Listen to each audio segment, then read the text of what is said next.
Salut les amis, salam alaikum, j'espère que vous allez bien, que vous êtes en forme et en bonne santé les amis, content de vous retrouver comme d'habitude vendredi soir avec notre fidèle Jacob Cohen.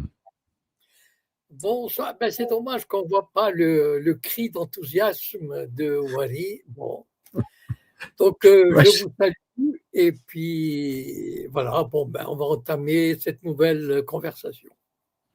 Voilà, alors les amis, comme d'habitude, je vous invite à partager, tapoter un maximum ce live sur TikTok, sur Twitter, pardon, X, et sur YouTube. N'hésitez pas à partager un maximum. Comme d'habitude, vous avez la possibilité d'interagir avec nous. On va bien sûr rester sur la question du Moyen-Orient et aussi, mes très chers abonnés. D'ailleurs, Monsieur Cohen, je me permets de vous interpeller vite fait avant de commencer l'analyse sur la question. C'est votre vidéo, la vidéo qu'on a fait la semaine dernière, où à un moment donné, vous nous avez parlé de la société israélienne. Oui. J'ai pris un passage de la vidéo et je l'ai publié et cette vidéo a fait énormément de vues, elle a été énormément commentée. Je vous invite à aller voir sur ma chaîne le short. Hein, c'est une vidéo de à peu près 2 minutes où vous parlez de la société israélienne Oui. et du coup énormément commenté.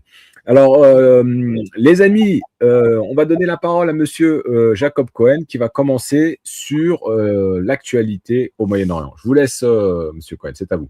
Alors, ce soir, enfin, bon, je pense que c'était annoncé dans le titre. C'était, comment, je ne sais pas comment ça a été formulé, mais disons la position des pays arabes par rapport à ce qui se passe. Est-ce qu'ils allaient se réveiller? Est-ce qu'ils allaient retrouver une dignité, l'autonomie, etc. Bon, voilà. Et, et donc, en fait, saisir cette occasion historique de se libérer du joug américano-sioniste, si on veut. Parce que, bon, on a assisté, depuis que les pays arabes ont déclaré leur indépendance dans les années 50, il y a eu des tentatives dans les années 50 et 60, et puis finalement, la combinaison d'Israël, de l'Amérique, de l'Occident et des régimes arabes qu'on a mis en place aussi, hein, et de la trahison de plusieurs régimes arabes, notamment ceux qui ont à leur tête des monarques, parce que les monarques en général ont plus tendance à trahir parce qu'ils aiment les milliards. Ils aiment l'or, ils aiment les belles voitures, ils aiment les palais, etc. Et ils ont plus tendance à trahir. Mais finalement, à partir des années 70, on peut dire que le monde arabe, notamment avec la signature de la paix séparée par l'Égypte avec Israël, pas oublier qu'à l'époque, la Ligue arabe avait encore un peu de dignité. L'Égypte a été exclue de la Ligue arabe. Vous imaginez, là, aujourd'hui. Imaginez qu'aujourd'hui, on aurait exclu le Maroc, Bahreïn, les Émirats arabes unis, etc. Bon. Et donc, vous voyez un peu dans quel état d'esprit on est. D'ailleurs, on a exclu plutôt la Syrie de Bachar al-Assad, c'est-à-dire ou le Yémen. Bon, tout régime qui ne se plie pas au diktat. Et donc, le monde arabe s'est couché. C'est fait. Je ne porte pas du jugement de valeur, etc. Enfin, voilà. C'est historiquement vrai. Voilà. Il s'est couché. Voilà. Bon, parce qu'on a utilisé diverses méthodes aussi. Des assassinats, des destructions, etc. Mais le fait est là. Le monde arabe s'est couché. Et une des manifestations de cette soumission, il y a quelques jours, le Parlement arabe, d'ailleurs j'ai posté cet article, le Parlement arabe a condamné fermement, notez le terme fermement, c'est très important, les exactions sionistes, enfin je ne sais pas si on osait utiliser le terme sioniste, ça m'étonnerait, les exactions israéliennes en Cisjordanie. Vous savez que chaque jour, il y a des assassinats, il y a des expulsions, enfin, mais c'est l'horreur absolue. Enfin, moi qui avais connu un peu la guerre d'Algérie à l'époque, c'est à peu près ça. Hein. C'est-à-dire la soldatesque sioniste, elle arrive dans une maison, elle chasse les habitants, ils brûlent des maisons où il y a des gens dedans, ils brûlent des voitures, ils déracinent les arbres. Enfin, c'est vraiment l'enfer. Les Palestiniens vivent l'enfer. Bon. Entre parenthèses, l'autorité palestinienne, elle est d'une complicité et d'une lâcheté incroyable. Ils continuent à gouverner à Ramallah comme si de rien n'était. Bon, enfin, bon. Et donc, le monde arabe s'est couché. Bon. Et le monde arabo-islamique s'est couché aussi.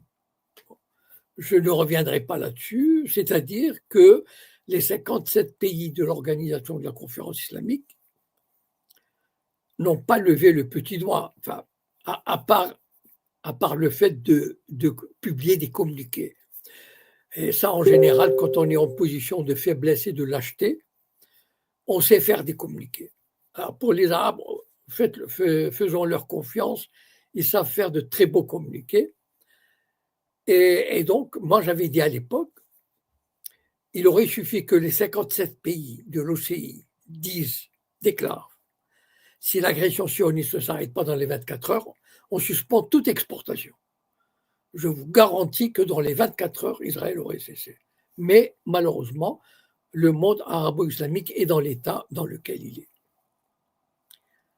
Et il y a un pays qui résiste de manière extraordinaire. Et non seulement il résiste, mais il se moque de l'Amérique. Il nargue Trump.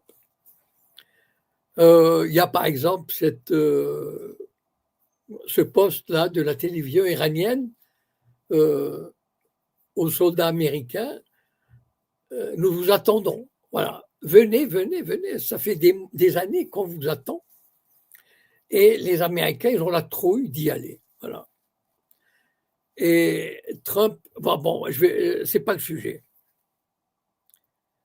Ce pays, non, il a montré sa détermination, comme quoi, vous savez, le Hezbollah, il a chassé Israël. Retenez bien ce que je vais dire. Je pèse mes mots, d'accord? L'armée israélienne occupait le Sud-Liban de 1982 à 2000. Ça veut dire occuper. Ça veut dire qu'ils avaient des bases là-bas, notamment pour ceux qui veulent se renseigner. Il y avait l'ancien château des Croisés qui s'appelait Beaufort. Voilà. Ils l'ont fortifié, ils l'ont construit. Si vous avez l'occasion, ils ont fait un film qui s'appelle Beaufort. Il est super. Et le Hezbollah, quelques milliers de militants aguerris et déterminés ont rendu cinglés les Israéliens à l'époque, et les Israéliens ont quitté la queue entre les jambes, sont partis. C'est vous dire à quel point, imaginez une force d'occupation israélienne qui quitte parce qu'il y a un mouvement de résistance qui l'a chassé. Voilà. Et l'Iran fait bon, le sujet n'est pas là ce soir. L'Iran tient tête. On aurait pensé, enfin, on aurait pu imaginer que les pays du Golfe, les plus concernés, ils seraient rendus compte que l'Amérique et Israël n'en ont rien à foutre de leur sécurité, de leur richesse, de leur pognon. Je vous donne un exemple, enfin, on a dû le dire. Le Qatar, les Iraniens avaient dit, si vous attaquez nos réserves de gaz, notre industrie gazière, nous répliquerons. Bon. Donc, les Iraniens ne voulaient absolument pas attaquer les pays du Golfe. Israël a attaqué. Et le Qatar a été bombardé, il a perdu 30 ou 40% de ses capacités. Ça veut dire que c'est des milliards et des milliards. Bon, enfin, je veux dire, pourquoi Israël a fait ça? Parce qu'il n'en a rien à fiche de ces bédouins déguisés qui ont remplacé leurs chameaux par des Cadillacs, voilà, et des robinets en or. Voilà.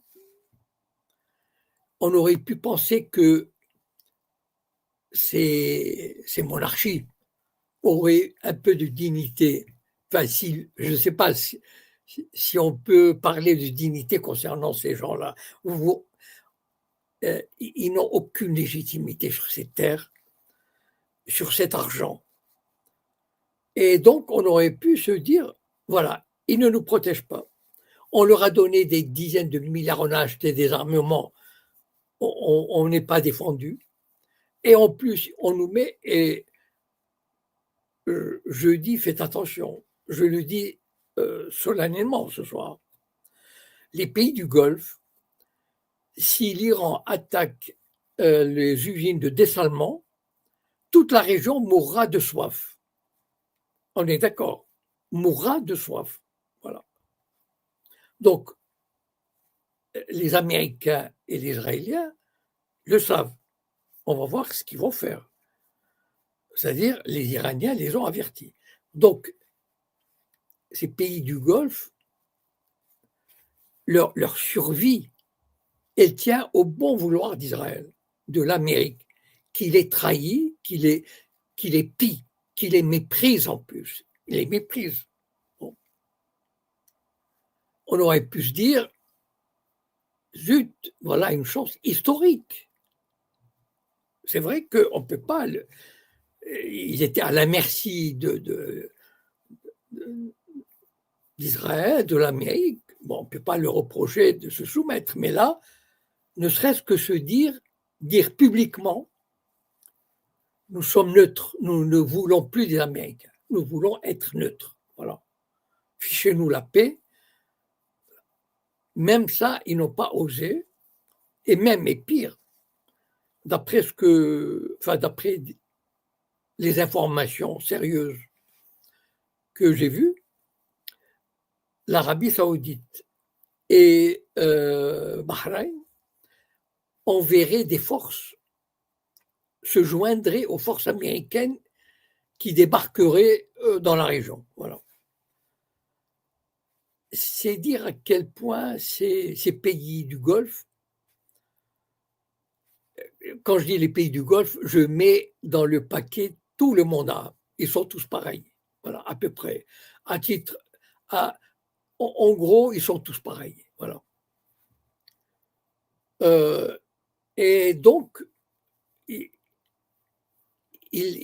comment dire, ils font profil bas, ils font le dos rond, ils prient, je ne sais pas qui, je me demande même s'ils croient en Allah, de sauver leur fortune. Parce que leur fortune est tient, quoi, finalement. Vous savez, ces pays-là, ils ont déjà pratiquement, on peut dire qu'ils ont presque tout perdu. Bon, tout n'est pas détruit chez eux, mais ils ont déjà perdu énormément. Par exemple, d'abord, ils ont perdu 20 ou 30% ou 40% de leurs revenus.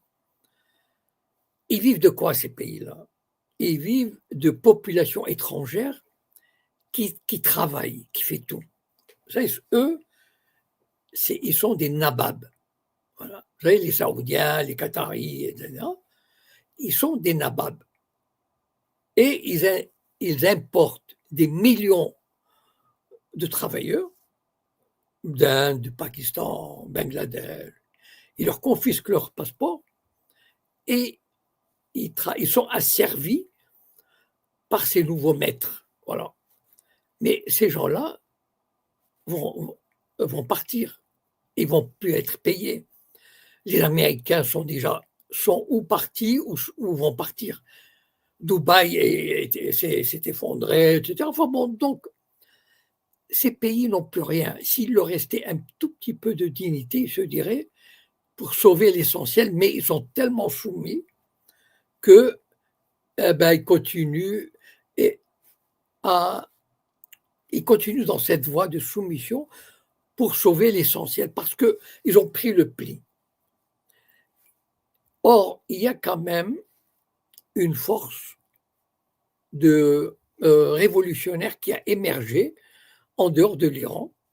Je ne parle pas du Yémen qui peut-être va entrer en jeu, donc qui bloquera ou qui bloquerait la mer Rouge. Il y a l'Irak. Voilà, l'Irak, pourquoi? Parce que il y a des mouvements chiites révolutionnaires. L'Irak a pratiquement chassé les bases américaines qu'il y avait là-bas.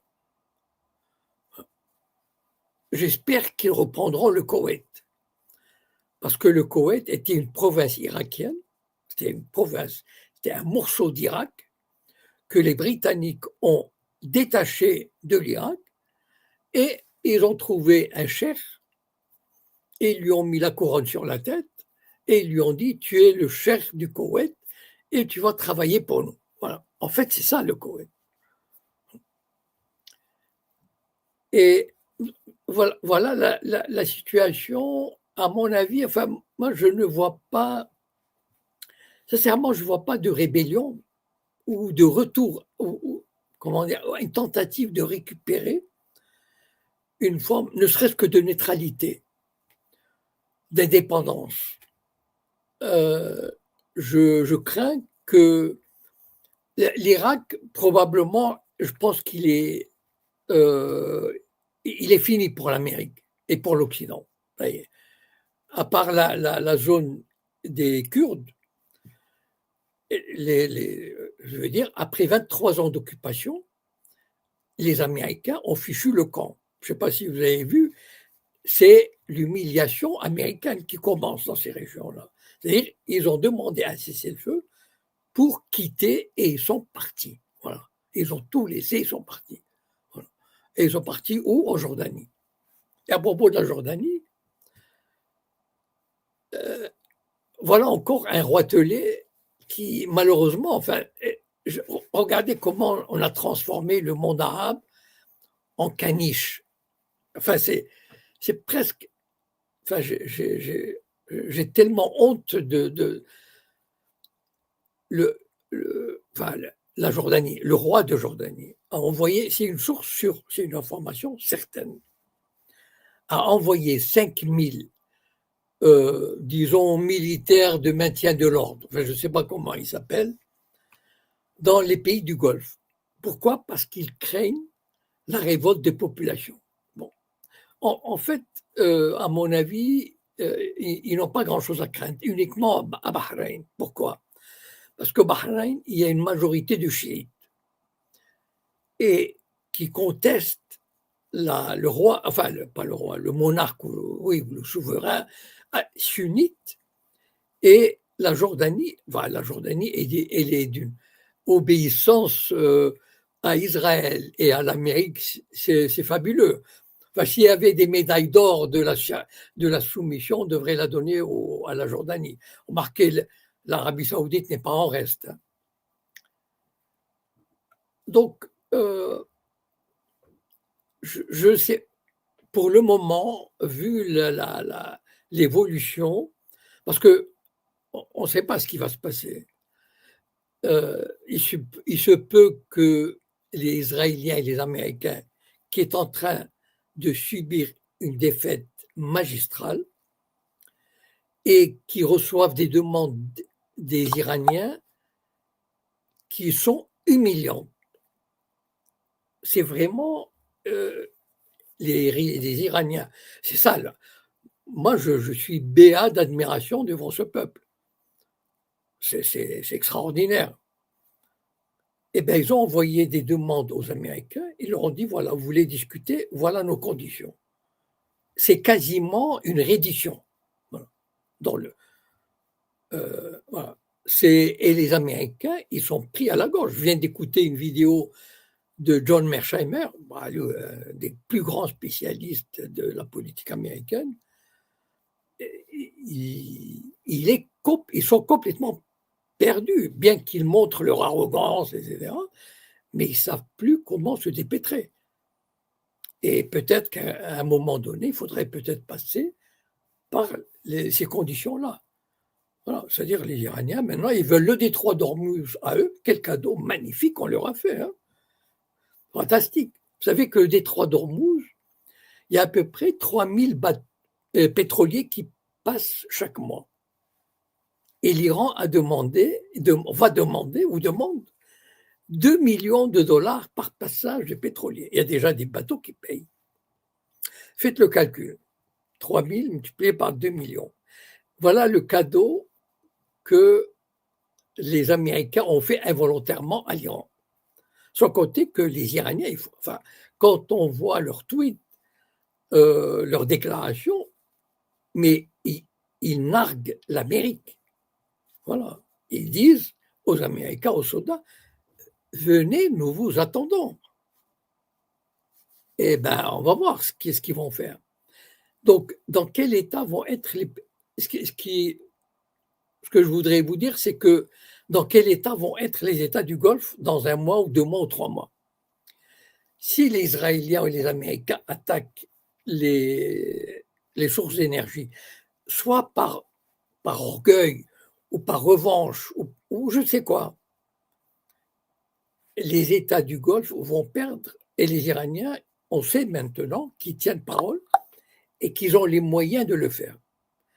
Ils détruiront toutes les sources d'énergie des pays du Golfe. Ils vont les ramener à, je ne sais pas, même l'âge de pierre, je crois qu'on avait de l'eau. Donc, on ne sait pas, mais jusqu'à présent, s'ils montraient, par exemple, s'ils disaient à l'Iran, voilà, nous sommes des prisonniers de l'Amérique, sauf que les pays du Golfe, vous comprenez, ils ont mis, tous les milliards qu'ils ont gagnés, je ne sais pas, des dizaines ou des centaines de milliards, mais ils les ont mis où? Dans les obligations américaines ou dans les banques américaines. Donc, s'ils bougent, l'Amérique leur dit, adieu vos milliards. Donc, quel va être je pense que de toutes les façons, pour le moment, à l'heure où nous parlons, sans savoir ce qui va se passer, le monde arabe en général et les pays du Golfe en particulier ne sortent pas grandis de cette confrontation. Voilà. Il n'y a que l'Iran qui tire son épingle du jeu, et puis l'Irak, et peut-être le Hezbollah qui est en train de... On a dit qu'il était fini et tout, et les Israéliens bombardent de manière... Enfin, c'est la barbarie à l'état pur. Mais malgré tout, le Hezbollah résiste. Et donc, moi, ce qui m'étonne, je vais finir par là. Je ne sais pas si je me trompe, dites-moi si dans les commentaires ou je ne sais pas, mais en tout cas, je n'ai pas vu de réveil de l'opinion publique arabe. Bien sûr, il y a quelques personnes comme ça ici ou là, mais je n'ai pas vu des masses arabes, enfin un bouillonnement de la rue arabe ou des intellectuels ou des partis politiques, des parlementaires, etc.,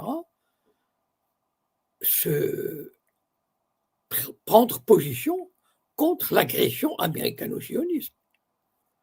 Que ce soit l'Iran, et alors c'est quand même un pays musulman, c'est un pays qui défend la Palestine, c'est un pays qui défend l'indépendance du Moyen-Orient. Et ça, pour moi, c'est encore une manifestation de lâcheté, d'indignité, un manque. Vous savez, j'ai l'impression que même les intellectuels, je parle dans l'ensemble, on peut me sortir une personne ici ou là, mais que le monde arabe, l'université arabe, les écrivains, les parlementaires, etc., ne se soient pas manifestés en grand nombre pour saluer le courage de l'Iran et condamner l'agression, etc., et appeler leur gouvernement à soutenir la résistance iranienne, pour moi, c'est aussi un signe que vraiment le monde arabe n'est pas dans un état, comment dire, terrible. Hein. Bon, peut-être ça changera, vous savez, l'histoire dira. Mais malheureusement, le constat est très triste ce soir. Voilà, Wally, s'il y a des questions. Oui, vous m'entendez? Oui, oui. Alors, moi j'ai une question déjà, c'est concernant l'émancipation ratée, hein, des pays arabes, suite à cette guerre-là, Oui. hein. Quand vous parlez des pays arabes, vous englobez tous les pays arabes ou simplement Moyen-Orient, Golfe? Tous les pays arabes. Et Tous je les vois pays? où vous voulez en venir. Non, Je vois non, où vous non, voulez. non, mais, Oui, non, mais quand on sait que déjà, au sein de la Ligue arabe, par exemple, il y a des divergences. Ils vont pas tous dans la même direction. Même bon, avant même avant. grosso modo pour moi, ce sont pratiquement, vous savez, même quand il y a soi-disant, admettons, prenons un pays, voilà, vous pensez à l'Algérie, par exemple. Prenons un pays qui résiste. Il résiste comment? Qu'est-ce qu'il fait? C'est-à-dire, il fait des déclarations, il saisit l'ONU, etc. Bon, voilà, ça s'arrête là. Voilà. Je veux dire, à ma connaissance, j'en veux pas, hein, je constate. L'Algérie n'a pas fait un appel, n'a pas fait un, à mon avis, détrompez-moi, hein, n'a pas lancé un appel solennel aux pays arabes et musulmans de couper les relations diplomatiques avec l'Amérique, d'arrêter les exportations, etc., etc. Voilà. Donc, à ma connaissance, aucun pays, ni l'Indonésie dont on parle, etc., le plus grand pays musulman, enfin, tous ces, tous ces pays, à part des communiqués, ils ferment leur gueule. Voilà. Voilà. Voilà, mais je comprends qu'ils aient des intérêts, qu'ils ne peuvent pas, etc.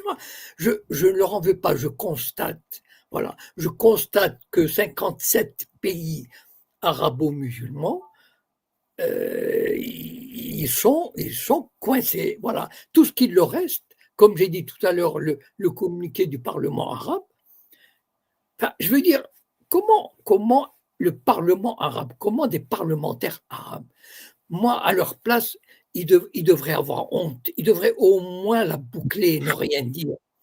Comment chaque jour, il y a des Palestiniens qui sont assassinés, on les jette de leur maison, on détruit. Comment ils peuvent se permettre de dire le Parlement arabe condamne fermement les exactions et s'arrêter là et aller déjeuner quelque part et aller regarder la danse du ventre. Voilà. C'est ça, je suis désolé, le monde arabe aujourd'hui. Comment ils peuvent faire ça? Comment on peut avoir euh, comment on peut se permettre d'émettre un communiqué aussi vide et aussi insignifiant et avec si peu de résultats? Voilà. Donc, le fait est là, malheureusement. Moi, je constate. Maintenant, si quelqu'un peut m'apporter une raison de me dire c'est pas vrai, il y a eu ceci et cela, moi je suis prêt à l'écouter et je changerai d'avis. Voilà. Dites-moi, à part l'Irak, je salue ce pays qui a qui s'est mis, qui a chassé la présence américaine de ce pays qui était là-bas depuis 23 ans. Voilà. Mais en dehors de ça, aucun pays n'a pris une mesure concrète pour contrer l'agression américano-sioniste. Ouais, effectivement, non, mais là, je vous rejoins complètement. Bon, vous avez cité l'Algérie, effectivement, bon, il n'y a pas eu de communiqué officiel, il n'y a pas eu de dénonciation. Bon, voilà, c'est la façon de faire peut-être de la diplomatie algérienne. Je ne sais pas si ça porte ses fruits. Bon, l'avenir nous le dira. Monsieur Cohen, Oui, euh, il y a le Qatar qui se retire officiellement de la guerre. Je ne sais pas si vous avez vu la déclaration du ministre des Affaires étrangères. non, Non, donc oui, oui, oui, je crois que c'est paru bah, aujourd'hui. Hein, j'ai vu ça. ah Donc oui, d'accord. Al-Ansari, je crois que c'est le ministre des Affaires, de, ouais, des Affaires de la Défense, je crois, qui a fait une déclaration et qui dit se retirer de la guerre et qui ne veut pas rentrer en conflit avec un pays voisin comme l'Iran, un pays voisin depuis des millénaires avec le Qatar. Hein, c'est sa déclaration.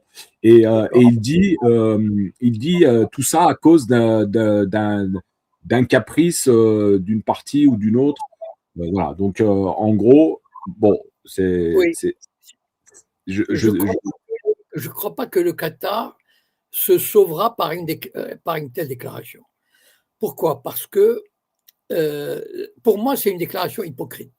Voilà.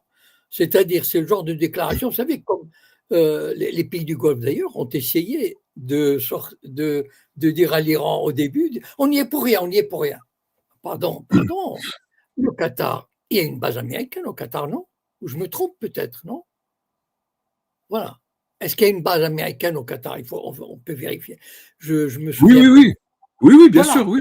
À partir du moment où on a une base américaine sur son sol, je regrette. Il fait partie de l'agression. Et si l'Iran, et s'il y a une attaque contre, contre les sites stratégiques de l'Iran, le Qatar payera le prix, comme il a payé le prix.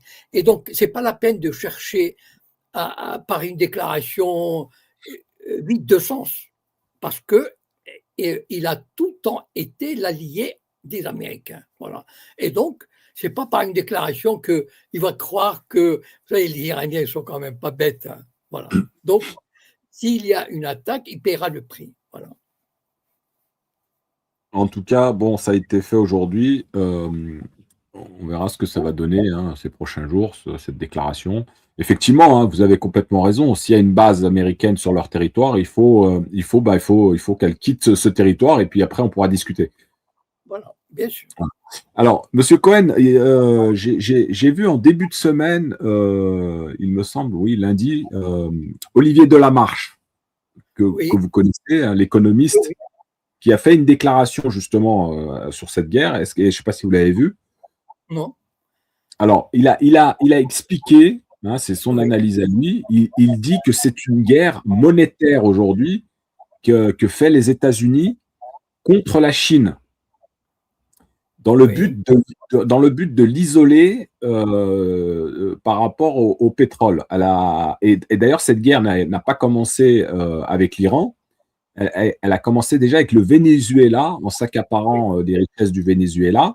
Et là, l'objectif des États-Unis, selon lui, hein, je dis bien selon lui, c'était de s'accaparer en faisant tomber le régime iranien, le pétrole iranien, dans le but de mettre à mal l'économie chinoise. Voilà.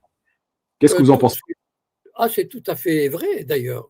Mais même la Russie, la guerre avec l'Ukraine, c'est aussi pour faire tomber En fait, l'Amérique, quel est son but? Depuis la chute du mur de Berlin, elle n'accepte l'Amérique, vous savez, que ce soit avec Trump ou Biden, ou démocrates ou républicains, ils n'ont qu'une obsession, être les maîtres du monde. Voilà. Et donc, l'unipolarité, c'est-à-dire empêcher toute puissance d'émerger de manière à, à lui faire face de manière égale. Et donc, toute la politique américaine jusqu'à présent, c'est de refuser l'émergence de grandes puissances et de discuter d'égal à égal. Donc, tous les moyens sont bons, bien sûr, pour contrer la Chine. C'est-à-dire essayer de lui couper le pétrole, essayer de l'isoler sur vous savez, les routes maritimes, par exemple en bloquant un détroit de Malacca, etc.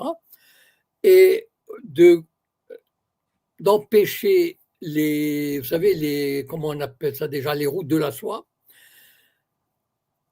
Donc c'est un jeu d'échecs à l'échelle mondiale qui prend des proportions fantastiques. Mais il est évident que l'Amérique refuse, peut-être à un moment donné, elle va, elle va se finir par admettre, par se résigner, par accepter que, eh ben, il y a d'autres puissances et qu'on ne peut pas être la seule puissance qui domine. Voilà. Et aussi, je ne sais pas s'il en a parlé, mais Mais il y a aussi la question du pétrodollar, du dollar comme monnaie de réserve. C'est-à-dire, par exemple, les Iraniens, regardez quelle subtilité, enfin, quelle intelligence, c'est magnifique.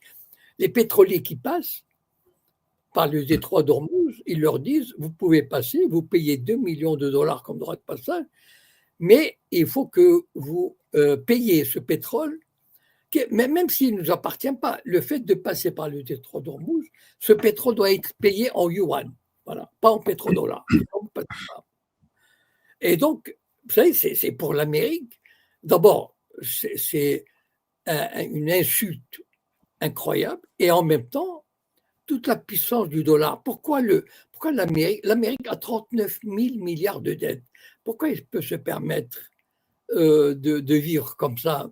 Mais parce que tous les autres pays, c'est ça le pétrodollar ou la monnaie de réserve. Mais à partir du moment où des grands pays vont faire leurs achats pas en dollars, ça c'est la panique aussi qui va saisir l'Amérique. Mais en fait, c'est un jeu de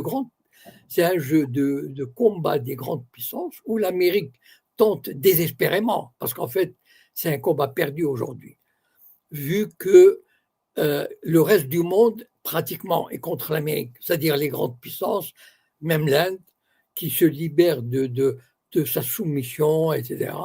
Et donc, finalement, euh, avec l'Iran, ça a échoué.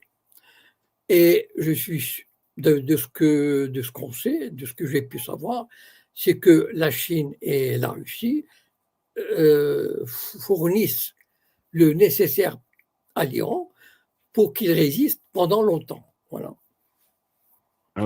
Alors oui, justement, d'ailleurs, il y a eu une déclaration hier, je crois, du ministre des Affaires étrangères Lavrov, Oui. qui a dit justement, hein, parce qu'il y avait des rumeurs comme quoi les Russes donnaient des renseignements à l'Iran et tout.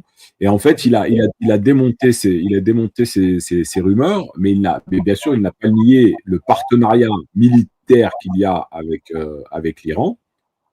Hein, c'est pour la Russie, l'Iran, c'est un partenaire, ce n'est pas un allié, c'est-à-dire il n'y a pas un traité signé de défense ou des choses comme ça.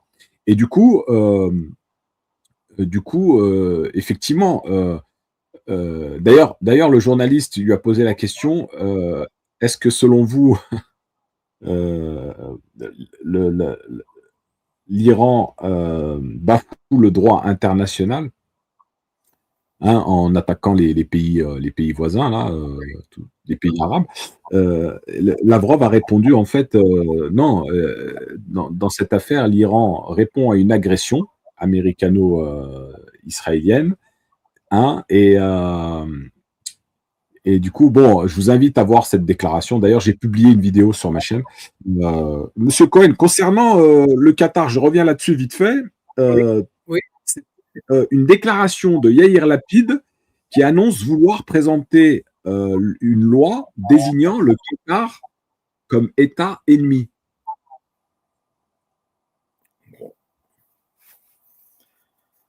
Je ne sais pas ce que ça veut dire. Hein. Enfin, de toutes les façons, vous savez qu'il y a quelques mois, Israël avait bombardé, je ne sais plus ce qu'elle avait bombardé au Qatar. Et ça a été très très mal pris, même si le Qatar n'a pas enfin, je crois, hein, il faudrait que je vérifie quand même. Le Qatar n'a pas normalisé ses relations avec Israël, mais j'ai quand même de bons amis, voilà, mais comme l'Arabie Saoudite d'ailleurs. Alors, je ne sais pas ce que ça veut dire aux yeux des Israéliens. Est-ce qu'ils vont les bombarder? Ça m'étonnerait quand même. Ou peut-être pour le menacer, voilà, c'est-à-dire de changer de camp. Parce que pour le moment, le Qatar est le seul pays qui probablement est le moins favorable, ou le moins disposé à participer avec les Américains à l'agression. Mais il est quand même partie prenante, qu'on le veuille ou non. Voilà. Et donc, bon, vous savez, je ne sais pas exactement. D'abord, c'est Yair Lapid, donc il est dans l'opposition. Il n'est même pas certain d'arriver au pouvoir au moment aux élections prochaines. Donc, je ne sais pas ce que ça représente. Voilà. C'est bien Yair Lapid, vous m'avez dit, hein, c'est ça? Ouari. Oui, oui, tout à fait, c'est bien lui. C'est le chef de l'opposition, mais si Netanyahou n'est pas réélu, c'est un autre qui a toutes les chances de devenir Premier ministre. C'est Naftali Bennett. Donc Yair Lapid, il ne pèse pas grand-chose aujourd'hui en Israël. Même en tant que membre de l'opposition, il ne pèse pas grand-chose. Voilà. Oui, alors, il y avait un ou deux intervenants, je vais voir, bougez pas.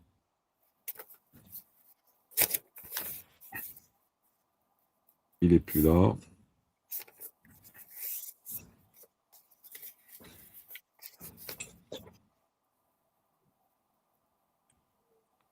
Bonjour. Oui, Bonjour, salam alaikum Wali. Bonjour à Monsieur Cohen. J'espère que vous allez bien.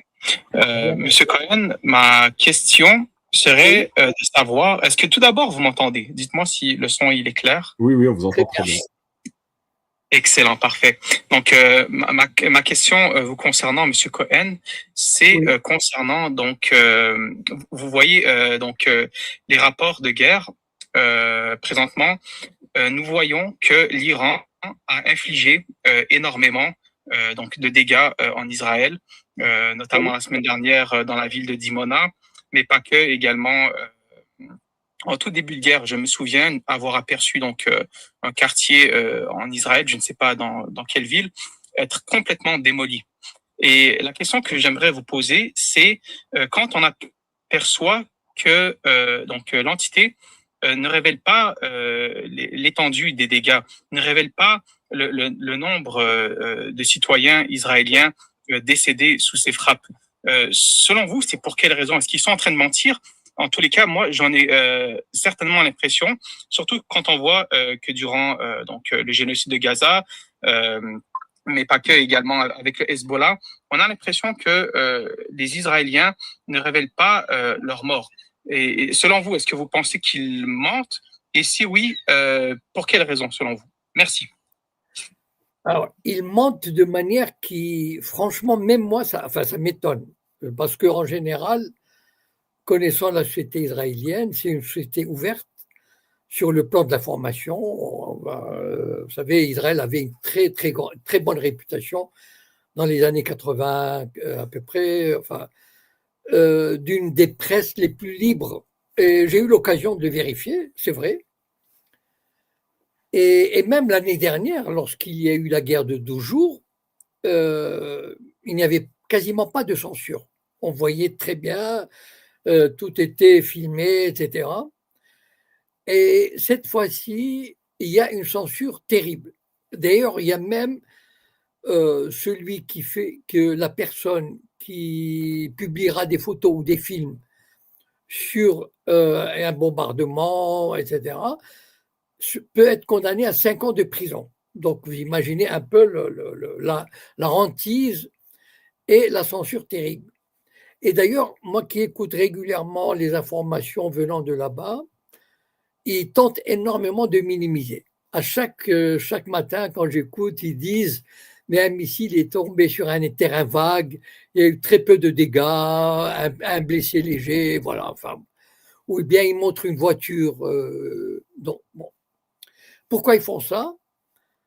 Parce qu'ils veulent, ils connaissent, vous savez, la guerre du 12 juin avait montré une chose terrible pour la société israélienne, c'était l'effondrement de ces sociétés, l'effondrement psychologique, sociologique, parce que, et d'ailleurs qui avait provoqué la fuite de milliers d'Israéliens. Et vous voyez, c'est une société, tu te dis, regardez cette société soi-disant forte et tout, tenir à son pays, le sionisme et tout, et à la moindre, enfin, dès qu'il y a une bombe qui tombe, ça y est, c'est la fuite. Et donc, ils tentent par tous les moyens de sauver les apparences. Voilà, c'est-à-dire de dire aux gens, tout va bien, il faut, on tient, on gagne. Les sondages montrent que 70% de la population est pour continuer la guerre. Donc, c'est une campagne psychologique de propagande presque l'équivalent au régime nazi. Hein.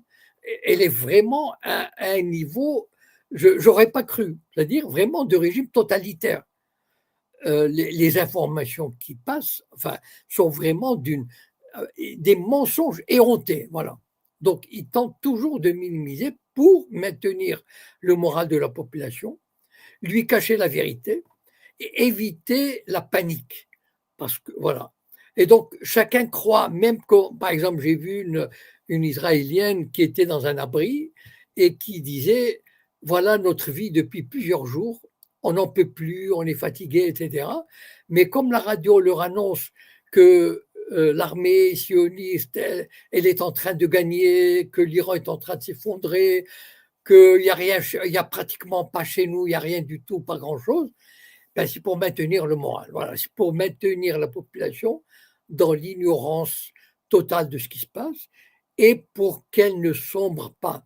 Parce que les images de l'année dernière étaient catastrophiques pour Israël, pour l'image d'Israël. Et si les gens savaient ce qui se passait, ce qui les attend, eh bien, ils fuiraient par n'importe quel moyen. Voilà. Et ça, le régime sioniste ne le veut à aucun prix. Alors, Monsieur Cohen, au départ de cette guerre, on nous disait que ça allait durer 4 jours, après, bon, 15 jours. Là, il y a eu des ultimatums qui ont été donnés, 48 heures, c'est passé à 5 jours. Et de nouveau, là, Trump aurait donc donné, il aurait repoussé au 6 avril son ultimatum avant de bombarder tout ce qui est centrale électrique, tout ça en Iran. Oui. Comment vous interprétez ce narratif qui est tenu là? Alors, au départ, en fait, la guerre ne devait durer qu'une journée. Voilà. C'était samedi matin, dans la nuit. Ils allaient bombarder, décapiter le régime. Le régime allait s'effondrer. Et ils allaient dire aux Américains, on se rend, voilà. Hein, haut les mains, on se rend, voilà, vous êtes les maîtres, on vous donne tout. Et Trump avait prévu une déclaration à la télévision samedi soir. Et donc, triomphe. Et la bourse allait ouvrir lundi avec des hausses de 5 ou 10%. C'était magnifique. Voilà. En fait, c'était ça, enfin, d'après tous les témoignages que j'entends, c'était le scénario idéal et c'est comme ça qu'on a présenté à Trump. Vous savez que Trump, il rêve toujours de ses victoires, de gloire, etc. Donc on lui a dit, voilà, samedi, on attaque, le régime s'effondre et banco, on ramasse le jackpot. Voilà, le pays est à nous. Et donc là, et Trump réalise que ça ne se passe pas comme il l'avait pensé, ou on lui a dit. Parce qu'en fait, Trump n'a pas voulu écouter les voix de la raison. Il avait reçu le chef d'état-major, j'ai oublié son nom, Kate, je crois, enfin, quelque chose comme ça. Il l'avait reçu et le chef d'état-major, une semaine avant, il lui a dit cette expédition militaire est mal ficelée, elle va créer des problèmes, etc. Bon, on n'est pas garanti. Et tout. Bon. Sauf que Trump, après, il a écouté Kouchner, il a écouté Witkoff, il a écouté Netanyahou. Enfin, il a écouté ceux qui lui ont dit on va gagner, enfin, c'est une victoire facile. Et là, il se rend compte que c'est pas facile, mais il ne peut pas l'admettre. Donc, il se rend compte que tout ce qu'il fait, il tombe à l'eau. C'est-à-dire, il a bombardé des sites stratégiques de pétrole et de gaz. Eh bien, il a eu la réponse. Donc, catastrophe au niveau mondial. Parce que ce qu'il faut savoir, c'est que dans le monde entier, maintenant, il y a une crise pétrolière et une crise du gaz et une crise des engrais. Et on le met sur le dos de l'Amérique. Bon. Mais en Amérique aussi, il y a des problèmes. Vous savez, l'Américain, la voiture, c'est sa vie. Et là, le gallon, enfin, vous savez, là-bas, c'est le gallon. Hein. Le gallon, c'est 4 litres. 4 litres et quelques. Et le gallon était à moins de 2 $. Enfin, c'est presque. Et là, il monte 2,5, 3, 3,5, 4. Mais pour les Américains, c'est une catastrophe. Et même, il y a des queues. Et donc, et puis, bon, il a essayé par toutes sortes de moyens, il a essayé de maintenir le prix bas, enfin, c'est-à-dire autour de 100 $. Parce qu'il disait, ça y est, il y a des négociations. Or, les Iraniens, là, cette fois, vraiment, les Iraniens jouent. Moi, là, chapeau, voilà. Et là, ils vont devant les caméras, etc. Et ils disent, il n'y a pas de négociation. Vous négociez vous-même, avec vous-même, on n'a rien à fiche, voilà nos conditions, si vous voulez, etc. Donc, là, j'ai publié, par exemple, tout à l'heure, une vidéo où Trump dit, les Iraniens nous supplient pour un arrangement. Il se couvre de ridicule, mais il ne peut pas faire autrement, sinon c'est qu'une catastrophe politique pour lui. Parce que, bon, les cris de guerre, de victoire et tout. Et donc, il repousse. Il se dit, bon, je vais tenter. Bon, il a publié une soi-disant 15 points pour un futur accord. Mais c'est complètement ahurissant. C'est comme si l'Iran était battu. Or, c'est l'Iran qui mène. C'est-à-dire, l'Iran, il gagne en résistant et en tapant. Voilà. Et donc, il continue à frapper et à résister et à contrôler le détroit d'Ormuz. Et il se dit, il s'est accaparé le détroit d'Ormuz. C'est une défaite terrible pour l'Amérique. C'est une humiliation. Et donc, il repousse en se disant, j'espère trouver un arrangement. Mais les Iraniens lui disent, ils le disent publiquement, c'est ça aussi qui est terrible. Comment peut-on négocier avec des gens qui tuent des dirigeants pendant les négociations, etc. Il est coincé. Qu'est-ce qu'il peut dire contre ça? C'est la vérité. Et donc, il n'y a pas de négociation. Alors, est-ce qu'il va être obligé de passer par les conditions iraniennes? Bon, c'est l'humiliation, mais peut-être il vaut mieux ça que pire. Par exemple, reconnaître le détroit d'Ormuz, il appartient à l'Iran. Bon, peut-être il pourra dire en compagnie des États du Golfe, enfin en essayant. Et puis, l'Iran exige le départ de toutes les bases. Trump pourra dire on va réaménager les positions stratégiques des États-Unis, donc on n'a pas besoin des États du Golfe. Donc il peut toujours présenter ça comme une concession, enfin une petite concession.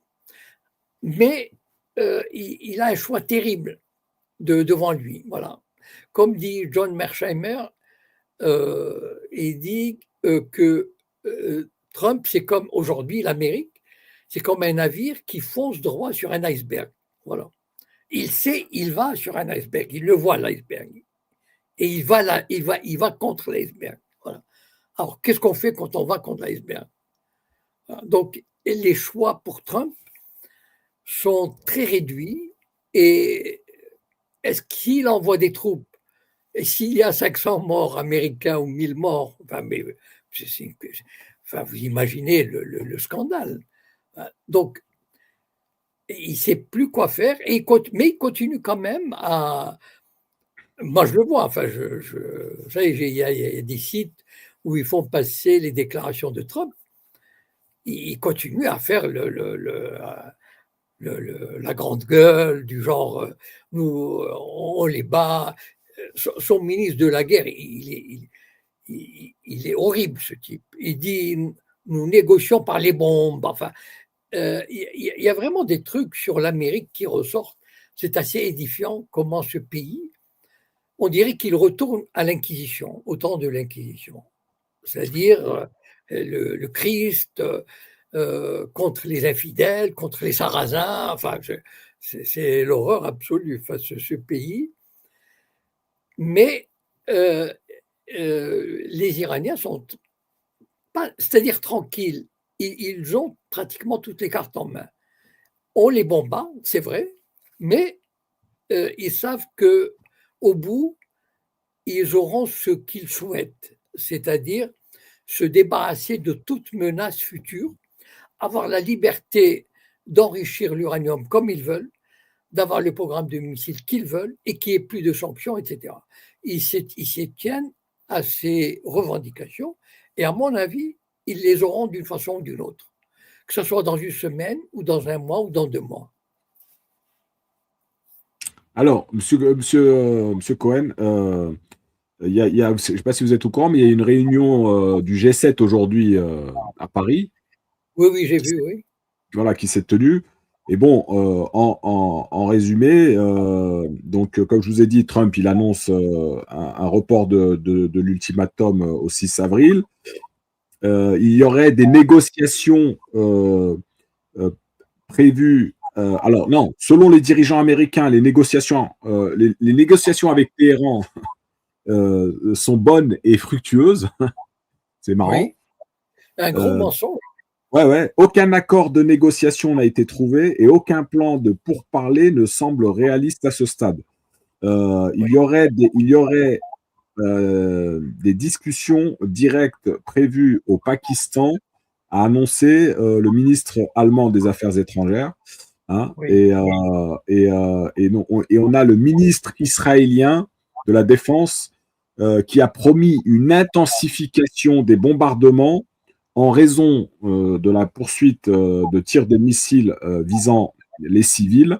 Et apparemment, il y a un chiffre qui est donné. Hein, faudra peut-être vérifier, mais en tout cas, là, la source, c'est le journal Libération, qui nous parle d'au moins 1116 morts, dont 121 enfants ont été recensés dans le pays depuis le début du conflit. Alors, je suppose que là, on parle de morts en Israël. Est-ce que ça vous semble un chiffre élevé, 1116 morts? Vous pensez que c'est pour Israël? Quand je vois la déclaration qui est faite, le ministre de la Défense israélien a promis ce vendredi une intensification de bombardés en Iran en raison de la poursuite des tirs de missiles qui visent des civils. D'accord. Donc, Oui, les missiles, on parle bien des missiles iraniens. Oui, mais d'où vous sortez le chiffre de 1000 c'est dans cet article-là, dans cet article de Libération, qui nous parle de au moins 1116 morts et dont 121 enfants ont été recensés dans le pays depuis le début du conflit. Et plus d'1 million de personnes ont été déplacées. Ah non, mais c'est pas Israël, ça. Donc c'est l'Iran. Alors, ou l'Iran ou le Liban. Bon, mais là, Israël, parce que Israël. C'est pas précisé dans l'article.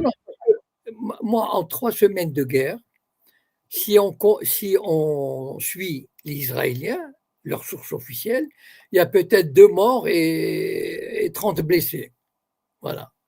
Non, c'est pour eux, c'est pour les Israéliens, il y a même pas 10 morts. Il n'y a pas de victimes pour les Israéliens. Très peu. Très peu.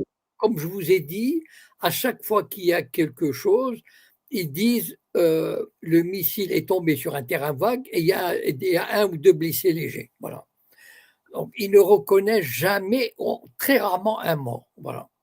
Donc, reconnaître d'un coup qu'il y a 1000, plus de 1000 morts, non, mais c'est l'affolement. Non, c'est pas possible. Ça ne peut pas être Israël. En tout cas, ça peut être une source israélienne concernant les victimes israéliennes. Voilà. À mon avis, je vois mal comment ils peuvent admettre une chose pareille. C'est à vérifier. Je vais essayer de voir si je trouve le nombre de morts d'où qui proviennent. Sinon, Monsieur Cohen, donc comme vous l'avez dit tout à l'heure, il y aurait une intervention prévue hein, des États-Unis d'envoyer au moins 10 000 soldats. Oui. Et Mais l'Iran a répondu en disant qu'elle mettrait, qu'elle répondrait comment dire, et qu'elle mettrait à disposition plus de 100 000 hommes. 1 million. 1 million, L'Iran, vous avez. oui. Je peux vous le confirmer, hein, il n'y a pas de souci. L'Iran a l'intention de mobiliser 1 million de soldats. Ils ont les moyens, hein, il n'y a pas de souci. Donc, bonne chance pour les Américains. D'accord. Alors, il y a la question qui revient là assez souvent depuis tout à l'heure dans le chat. Est-ce qu'il y a une possibilité, on l'avait déjà évoqué hein, il y a une semaine, 15 jours, je crois, sur Oui. l'arme nucléaire. Est-ce que les États-Unis ou Israël pourraient employer cette arme? Alors, j'ai entendu cette semaine, je vais vous dire ce que j'ai vu, enfin ce que j'ai entendu cette semaine. Alors, j'ai entendu un très grand spécialiste du nucléaire américain. Il a travaillé au Pentagone et il a enseigné au MIT. Le MIT, c'est Massachusetts, un truc de technologie, voilà. Donc, enfin, le top du top. Et c'est le mec qui a à peu près 70 ans. Voilà. Donc, c'est quelqu'un qui a une connaissance extraordinaire de la question. Voilà. Et il a dit ceci. J'ai vu ça il y a seulement 2-3 jours. C'est très intéressant parce que, et c'est un message à envoyer à Israël. Il a dit que les Iraniens ont les moyens, parce que s'il y a une frappe ou plusieurs frappes nucléaires israéliennes sur l'Iran, ça n'empêchera pas l'Iran, dans ses villes souterraines, etc., de construire, fabriquer une dizaine de bombes nucléaires. Il en a les moyens. C'est très facile pour eux. Enfin, ils ont le matériel, ils ont les connaissances, là, ils peuvent le faire très vite. Et lui, il estime qu'ils sont déjà en train de le faire, ou qu'ils pourraient le faire, vu la situation. Mais qu'eux ne l'utiliseront jamais en premier. Donc, admettons, ils reçoivent quelques bombes nucléaires. Les Iraniens ont déjà construit une dizaine de bombes. Et il suffirait pour eux d'arriver à lancer 3. D'ailleurs, il a mis des schémas, etc., sur la zone de Tel Aviv. Il a expliqué les radiations, la chaleur et tout. C'est vraiment une vidéo assez exceptionnelle. Et il a dit que avec les moyens qu'ils ont pour les lancer, c'est la fin d'Israël. Voilà. C'est-à-dire c'est la fin vous savez, Israël, c'est quoi? Vous avez à peu près une bande de 40 à 50 kilomètres. C'est la bande entre Tel Aviv et Haïfa. Voilà. C'est-à-dire, il y a quoi, 80 kilomètres. Voilà. Donc, avec les schémas qu'il a montrés, etc., c'est la fin pour eux. Donc, je pense que les Israéliens, ils doivent le savoir. Ils ne sont pas bêtes non plus. Donc, ils savent que, OK, s'ils envoient leurs bombes, les Iraniens ont la capacité d'éradiquer Israël de la carte. Donc, voilà, c'est pas du tout une arme dissuasive comme on le pensait auparavant. C'est-à-dire peut-être vis-à-vis d'un autre pays, je ne sais pas moi, qui n'a pas les connaissances, qui n'a pas les montagnes, qui n'a pas les tunnels, etc., etc. Par exemple, mettons l'Égypte. Je dis l'Égypte comme j'aurais dit l'Irak, je ne sais pas quoi. Mais l'Iran, c'est spécial. Voilà. Donc, il a les moyens de répliquer. Voilà. Et l'Iran s'en sortirait. Vous savez, le Japon, qui est très petit par rapport à l'Iran, il a reçu 2 bombes nucléaires et s'en est sorti. Donc l'Iran pourrait s'en sortir. C'est-à-dire, bon, bien sûr, il y aurait des radiations, mais l'Israël est fini. Et je pense que les Américains et les Israéliens, ils sont conscients de ça. À mon avis, ils ne peuvent pas ne pas savoir, ils ne peuvent pas ne pas peser le pour et le contre. Et donc, voilà, je pense que c'est un moyen de dissuasion comme on pouvait le penser avant, je ne pense pas que ce soit un moyen, surtout dans l'état actuel de l'esprit de résistance des Iraniens, ce n'est pas un moyen qui va les dissuader de quoi que ce soit. Voilà. Parce qu'ils peuvent répondre. Et je pense que l'état d'esprit actuel des Iraniens, enfin, d'après ce que je vois, etc., il est incroyablement résilient, déterminé à aller jusqu'au bout, à payer le prix qu'il faut pour se libérer une bonne fois pour toutes de ce poison. Voilà. Ok, très bien, merci. Alors, avant de donner la parole à Black Horse, là, sur X, je vous redonne juste les chiffres des nombres de morts. Donc, il y aurait, hein, selon les sources, là, plus de 3000 personnes tuées au Moyen-Orient. Alors, il y aurait 1900 morts suite aux frappes israéliennes et américaines, hein, selon le vice-ministre iranien. D'accord. Au Liban, on dénombre au moins 1100 morts. D'accord. Et en Israël, 18 morts. Voilà. Voilà. Voilà. Ce sont les derniers chiffres de la source, elle a que 4 heures. Voilà. Voilà. Et encore 18, je ne sais pas s'ils reconnaissent 18 morts, mais bon. Donc vous voyez bien que les Israéliens minimisent par tous les moyens leurs pertes et même les destructions, etc. Voilà. D'accord. Merci. Black Horse, salam alaikum, bonsoir. Wa alaikum salam, ça fait longtemps, Wally, mon frère, ça va bien? Ça va, merci. Aïd Mubarak en retard, Inch'Allah kol aam, Inch'Allah yukhir. Shalom aleichem, Jacob Cohen, vous allez bien?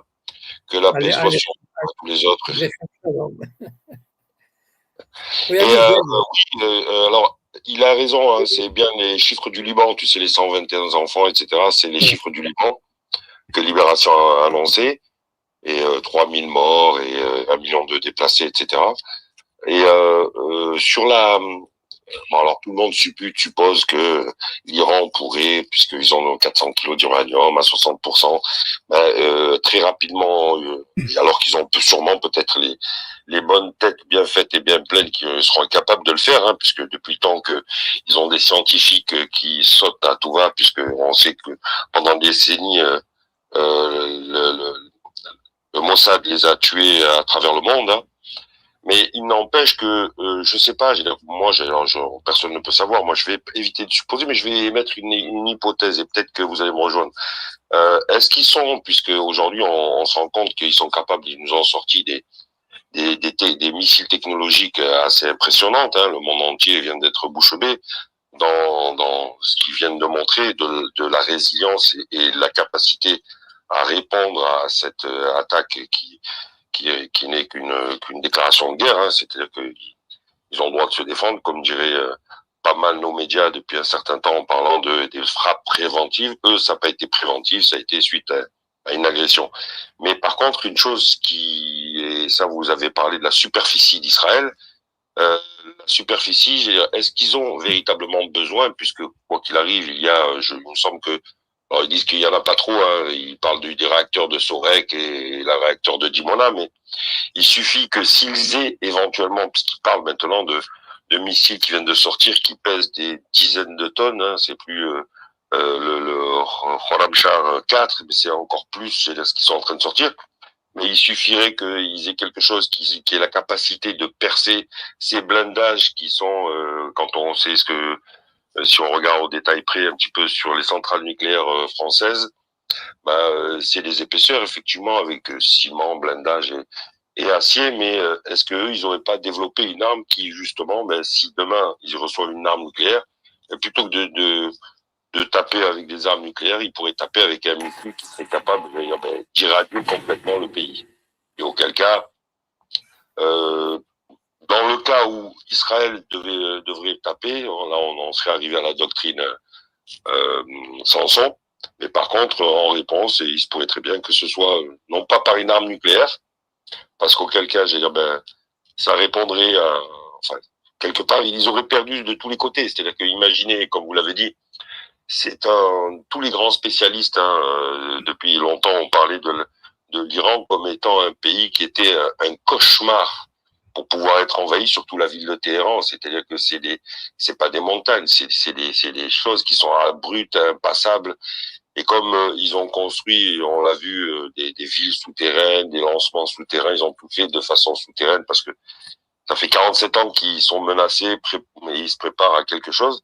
Il se pourrait très bien que, si je suppute bien sûr, mais s'ils devaient répondre à ça, à savoir une attaque de la part de l'alliance américano-israélienne, et avec une arme nucléaire, et bien, eux, en réponse, ils pourraient répondre peut-être sans arme nucléaire, mais en irradiant tout le pays et les alentours, bien entendu. Hein. Mais ça, ce serait, je sais pas ce que je souhaite, ce serait une catastrophe pour toute la région, mais apparemment, j'ai l'impression que il y a quand même aujourd'hui des fous qui sont capables de tout et qui ne voient pas le danger. Et puis il y en a beaucoup qui ont l'impression qu'il faut soutenir la guerre plutôt que d'essayer d'aller vers la paix. Voilà. Et merci de m'avoir écouté. Bon, merci. Je ne sais pas quoi dire. C'est-à-dire, en fait, vous savez, il faut faire la différence. Moi, je partage l'opinion de ce scientifique américain dont je viens de parler tout à l'heure. Pourquoi? Parce que, en fait, la radiation n'est pas aussi dévastatrice que le nucléaire. Rappelez-vous Tchernobyl. Tchernobyl, c'est une centrale nucléaire où il y a eu un problème. Donc, il y a eu une diffusion de radiation. Bon. Ou bien Fukushima. Et les dégâts ne sont pas pareils. Hein. Les radiations, on s'éloigne de 30 km, et puis voilà. Enfin, alors qu'une explosion nucléaire, il y a le souffle, il y a la chaleur. Enfin bon, c'est dommage que j'aurais dû peut-être noter le lien de la vidéo et pour le faire partager, si jamais je le retrouve. Mais d'après le scientifique, le spécialiste que j'ai écouté, pour lui, c'est pas une question de. Pour lui, la réponse iranienne ne sera pas sur les centrales nucléaires, mais des vraies bombes nucléaires comme réponse à une bombe nucléaire. Voilà. Très bien, merci, Monsieur Cohen. Alors, Oui. s'il y a d'autres personnes qui veulent prendre la parole, n'hésitez pas, bien sûr, en restant sur le thème. J'ai des questions sur le chat, Monsieur Cohen. Oui. Alors, il y avait une question pour vous. Question pour Monsieur Cohen. Il semble que Trump et ses proches manipulent la bourse et font des milliards. Est-ce qu'il y a des moyens pour les épingler? Tout à fait, tout à fait. D'ailleurs, c'est vrai. Hein. Depuis que Trump est arrivé à la présidence, lui et sa famille ont gagné des milliards. C'est-à-dire à chaque fois, par exemple, qu'il prend une décision stratégique sur le pétrole ou sur les douanes, etc., ses proches sont au courant et donc ils jouent. Et j'ai entendu un spécialiste de la bourse, Béchade, Philippe Béchade, je crois, il avait dit, il y a une semaine à peu près, parce que Trump avait annoncé des négociations. Et donc, il a annoncé le week-end. Et à l'ouverture, les prix ont baissé. Ceux qui ont joué à la baisse, ils ont gagné. Et d'après lui, enfin, je pense que c'est lui, mais bon, ceux qui ont eu le flair, ou évidemment le renseignement, ils ont gagné 1 milliard de dollars. D'accord? 1 milliard de dollars. Donc, en fait, peut-être qu'il y aura des enquêtes, on ne sait jamais. Hein. Vous savez, aux États-Unis, c'est quand même un pays où, quand il y a, par exemple, je ne sais pas, moi j'ai l'occasion d'entendre les commissions parlementaires, mais ils rigolent pas. Enfin, ils font venir un ministre et ils le cuisinent, enfin, d'une façon assez incroyable. Donc, il se pourrait qu'il y ait des commissions parlementaires parce qu'on les connaît, ces gens-là. Vous savez, c'est pas difficile. Des gens qui mettent, c'est pas anonyme. Donc, des gens qui jouent à la baisse du pétrole la veille, et ils gagnent 1 milliard de dollars. Bon, on peut les repérer.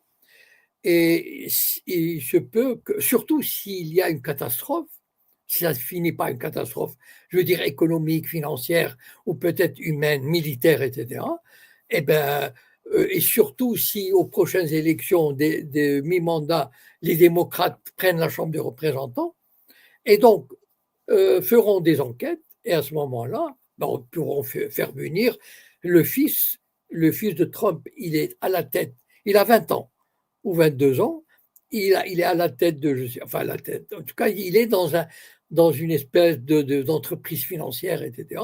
Et lui, c'est un jeune qui a déjà, je ne sais pas combien de milliards, enfin non, mais c'est hallucinant. Bien sûr, il y a des gens qui profitent. Alors, on va redonner la parole à Black Horse sur X. Oui, justement, j'allais en parler de ça aussi, effectivement, j'allais dire, ils ont parlé, ça c'est assez intriguant, mais bon, comme il vient de le dire, ça après coup, je pense, hein, pas pendant son mandat, mais après coup, il se pourrait très bien que si c'est véritablement son fils Baron qui a fait ça, c'est avéré, c'est-à-dire tous les spécialistes de la crypto et on va dire de tout ce qui concerne les placements ont bien vu que à des heures improbables, à savoir à des heures où en général les gens qui tradent dorment ou ne sont pas sur les marchés, il y a eu des positions qui ont été ouvertes avec des centaines de millions et qui ont grimpé en flèche d'un coup d'un seul. Juste après, une demi-heure avant, ça a été fait, et une demi-heure après que se soit exprimé Trump. Et c'est à 7 reprises consécutives qui effectivement avoisinent le milliard de bénéfices. Et alors, il se pourrait très bien que ce soit des proches, est-ce que ici, voilà, parce qu'on pense que c'est que du BTC, ce genre de choses, mais aujourd'hui, tout est traçable, entre guillemets. Hein. L'avantage, justement, de la crypto-monnaie, c'est qu'on croit justement que ce serait quelque chose d'anonyme, mais il n'empêche que ça ne peut pas l'être si les autorités veulent le savoir. Mais la seule chose que l'on sait, c'est que c'est non seulement ineffaçable, c'est-à-dire que quoi qu'il arrive, on retrouvera les commanditaires et ceux qui ont fait ces positions, et puis ils seront interrogés, comme il l'a dit, cuisinés. Et il se pourrait très bien qu'il y en ait qui morflent sur ça. Et alors, est-ce que c'est Baron et Kouchner, etc. Il a une petite équipe qui apparemment s'amuse à boursicoter comme ça. Et ce qui est assez rare, c'est que sur 7, à l'ordre de 7 positions, qui ont été quasiment toujours, on va dire, chronométrées systématiquement avant les déclarations que Trump a faites.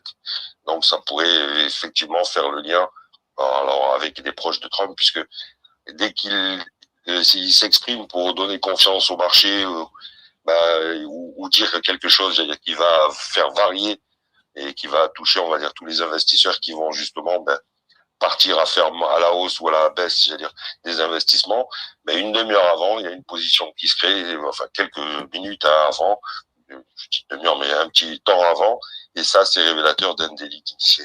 Très bien, merci. Monsieur Cohen, est-ce que les démocrates américains vont-ils arrêter Trump ou le laisser ou le laissent-ils faire pour remporter les élections à mi-mandat?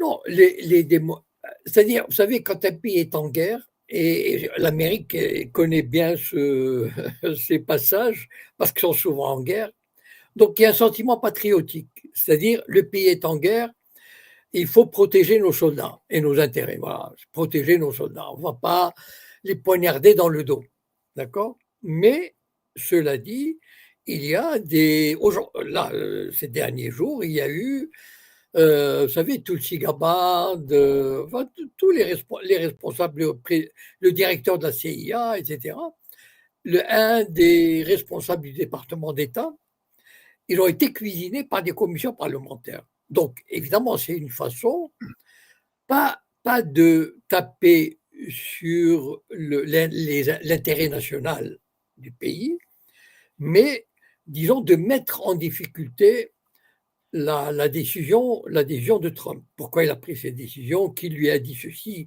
Est-ce qu'on lui a dit, par exemple, Trump prétend qu'on ne lui a pas dit que s'il faisait ce qu'il a fait, les Iraniens ne s'attaqueraient pas au pays du Golfe et ne prendraient pas le détroit d'Ormuz. Bon. Et donc, en fait, les discussions portent sur ça. enfin les controverses. Donc, les démocrates essayent de mettre en difficulté la présidence de Trump sur ces détails-là. Enfin, ce sont des détails, enfin, des choses importantes, mais sur ça. Mais cela dit, c'est l'esprit américain, patriote américain. On est quand même derrière l'action américaine parce que c'est le pays qui est engagé, voilà, dans un effort de guerre.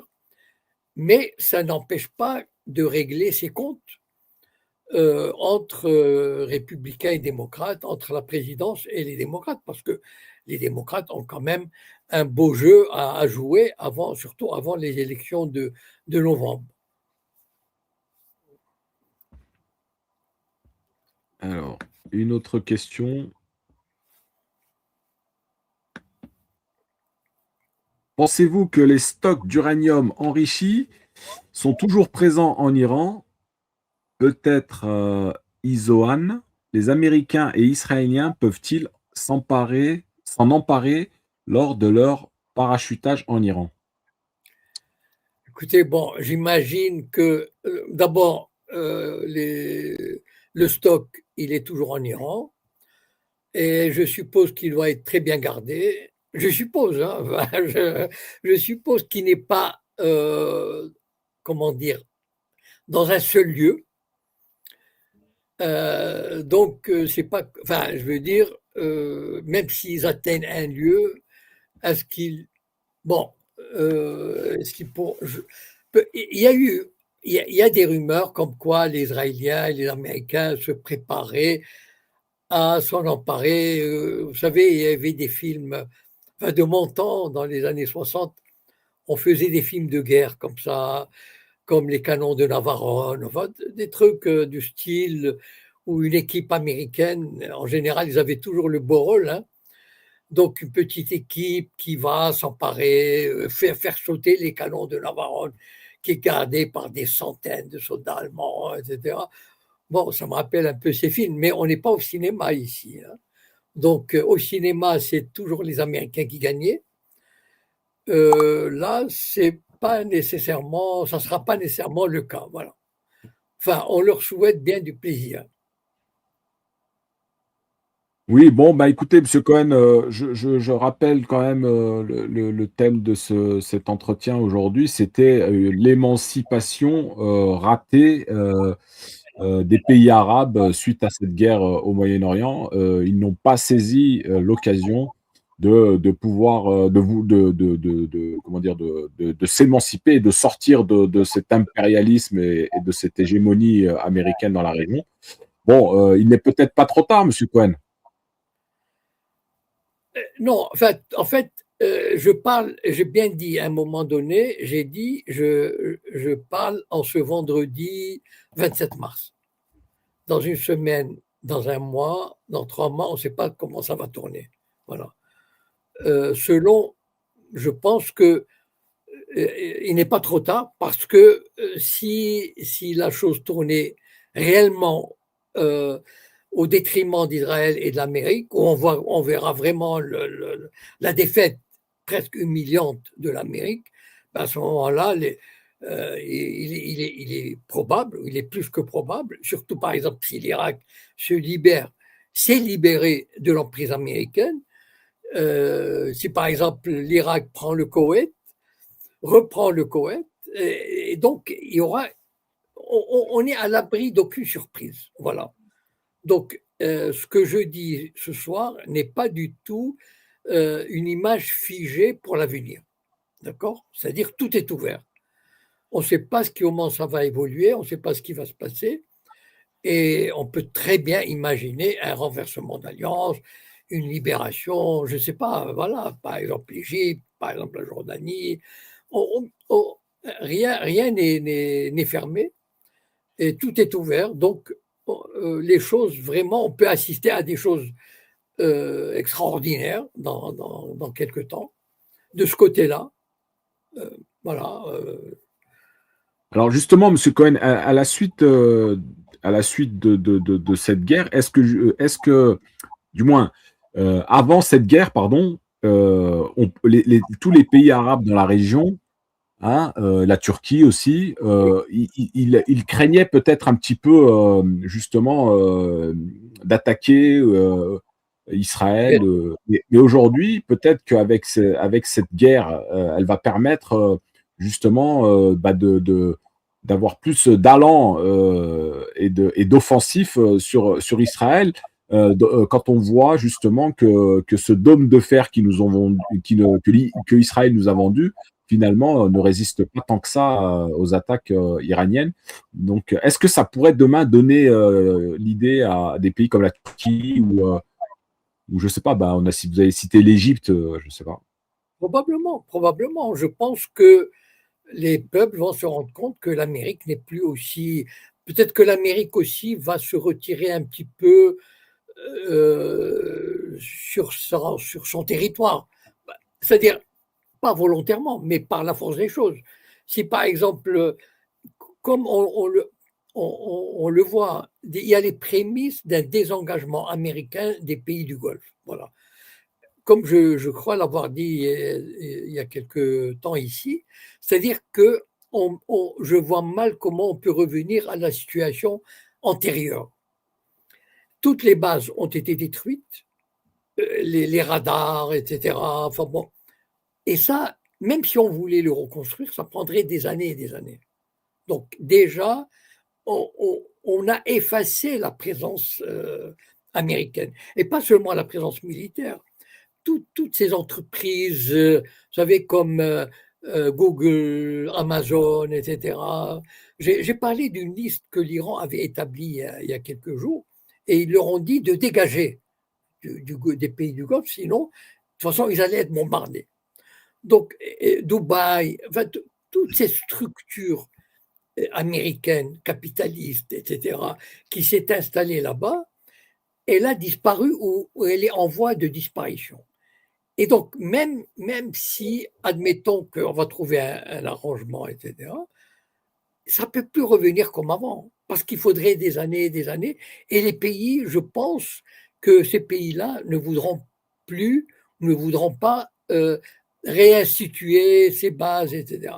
Donc, à mon avis, déjà rien que le fait que la présence américaine, comme en Irak et dans les pays du Golfe, ait été effacée, eh ben, donnera peut-être des idées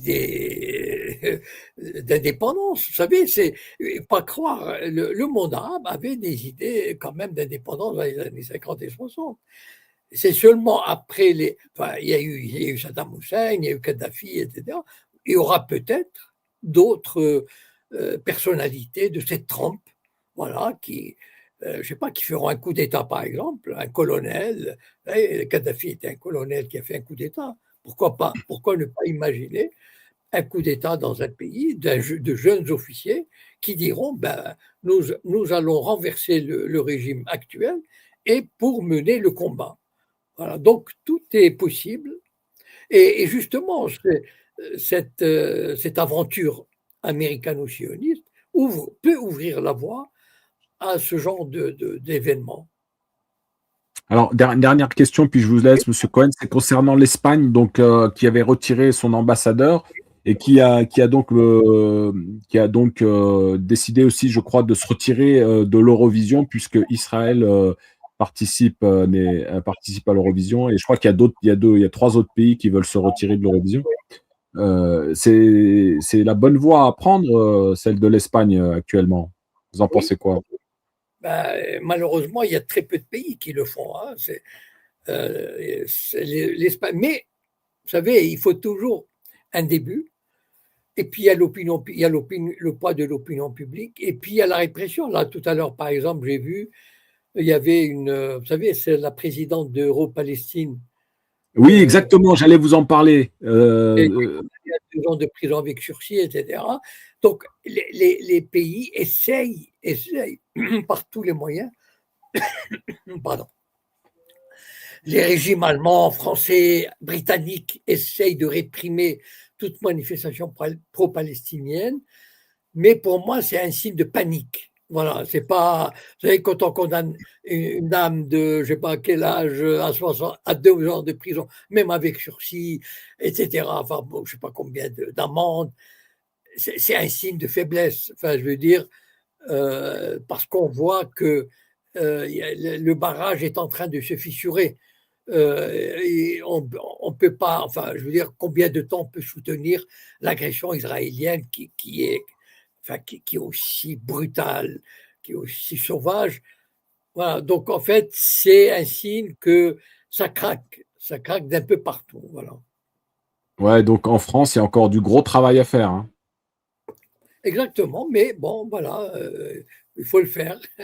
Alors justement, allez, je vous laisse après ça. Il y a des annonces à partir je sais pas si c'est pas à partir de ce week-end-là déjà ou à partir de lundi, de blocage de camions routiers un peu partout en France, hein, suite à l'augmentation du prix du gasoil à la pompe. Hein, Oui, il y a eu plusieurs comment dire, revendications qui ont été faites, mais le Cornu a décidé de ne pas toucher un poil aux taxes. Donc, du coup, on va continuer à payer cher le prix au gasoil à la pompe. Donc, on verra. Peut-être que ça va bouger, hein, ça va bouger en France ces prochains jours, hein. peut-être. Vous savez, c'est imprévisible, là, ce genre de choses. C'est-à-dire, on ne peut pas savoir. C'est-à-dire, en fait, la mobilisation, c'est une étincelle. Est-ce que l'étincelle va prendre? Est-ce qu'elle va prendre large? Est-ce qu'elle va persister? Ce sont des choses qui n'obéissent à aucun raisonnement logique, qui n'obéissent à aucune logique, à aucune analyse. Donc, on verra, voilà. Je sais pas comment ça va se passer, personne ne peut le dire. Ouais. Bah, en tout cas, il faudrait que tout le monde sorte un petit peu de sa zone de confort et aille un peu se Oui, rebeller face à ce qui se passe aujourd'hui. Allez, monsieur Cohen, je vous retiens pas plus. Merci encore à vous. je vous en prie. On se À donne la semaine. rendez-vous la semaine prochaine. Bonne soirée à vous. Bonne soirée à tous. Bonsoir.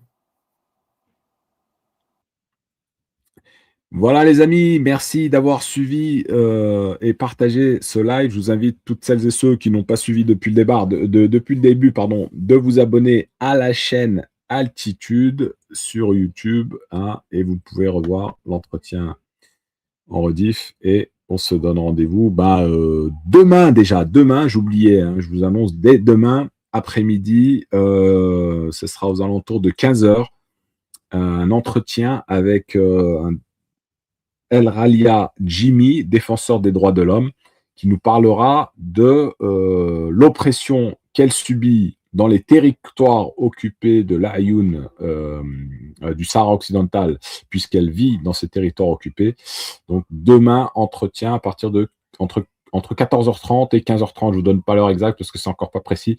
Mais voilà, je vous souhaite une excellente soirée et donc à demain. Que la paix soit sur vous. Salam alaikum.